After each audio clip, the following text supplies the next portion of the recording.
अस्सलाम वालेकुम व्यूअर्स, मेरा नाम मोहम्मद इमरान है। मैं अपने चैनल पाक न्यूज अब से आप लोगों को खुशामदीद कहता हूँ और नए आने वालों से पहले काइंडली चैनल को सब्सक्राइब कर दे और बेल आइकन को दबा दें।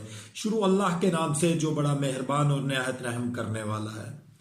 दुनिया फानी है, जिसने इस दुनिया में आना है उसने कूच कर जाना है और जाकर अल्लाह ताला को अपनी तमाम तर उन हरकतों का जवाब देना है जो वो दुनिया के अंदर रहकर दुनिया को तंग करता रहा है, लोगों को तंग करता है, जिसके हाथ और जुबान से किसी मुसलमान को खैर नहीं हुई। इन तमाम तर चीजों का जवाब हर उस शख्स ने देना है जिसको जो दुनिया में आएगा और वापिस अल्लाह ताला के पास जाएगा और आखिरत में इस चीज का जवाब देगा।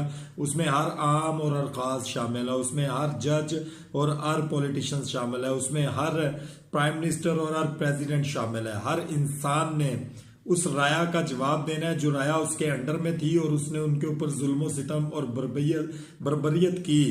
उसका जवाब